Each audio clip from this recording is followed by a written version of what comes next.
যুবক তরুণ ভাইয়েরা, রাতের বেলা যে ইউটিউবে ঢুকে নাটক দেখো, সিনেমা দেখো, কানের মধ্যে হেডফোন ঢুকায়া এই যে নাটক সিনেমা গান শোনো, রাতের বেলা যে মেসেঞ্জারে আর হোয়াটসঅ্যাপে কথা বলতেছো, ওই অবস্থায় মৌত হয়ে যেতে পারে কিনা?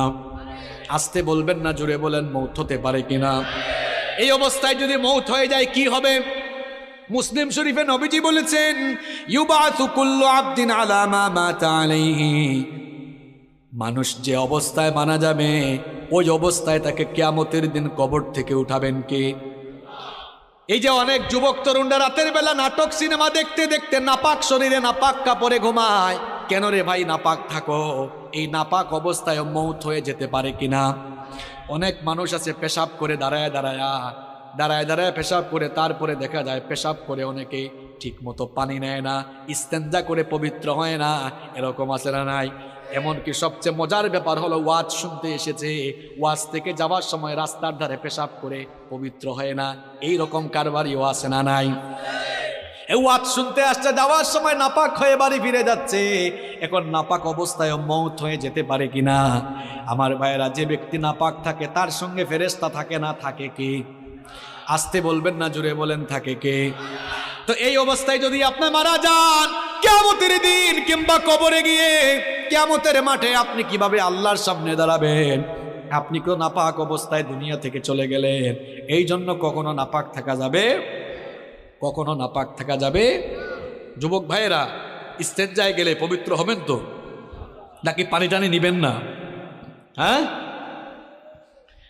পাপের চিন্তা মাথায় আসলে মৌতের কথা স্মরণ করবেন, মৌতের কথা স্মরণ করবেন, গুনাহ থেকে বাঁচতে পারবেন।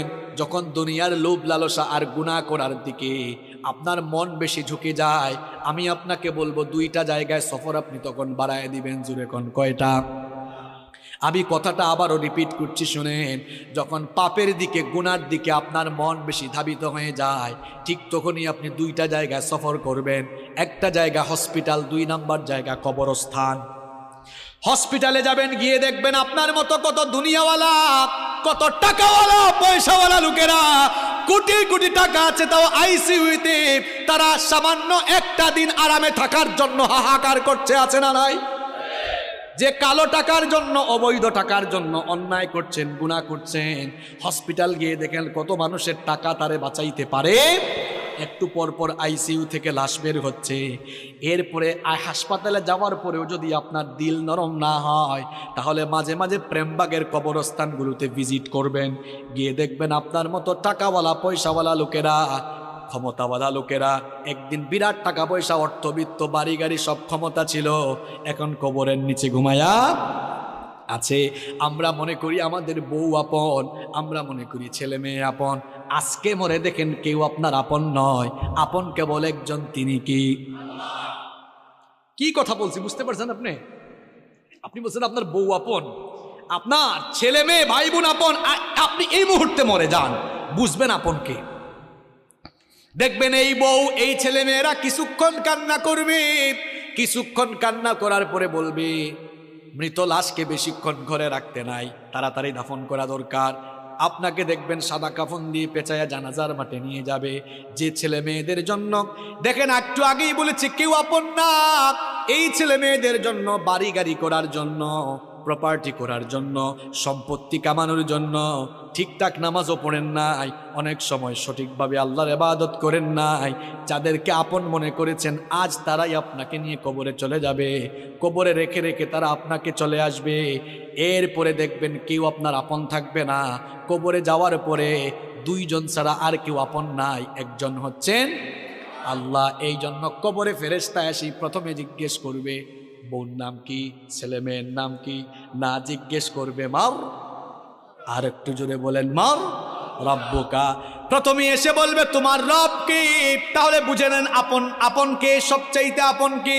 আমার যখন ফুরাবে দিন, আসবে গহীন রাতি, থেকো আল্লাহ জীবনে, হয় চির সাথী, আসবে গহীন রাতি।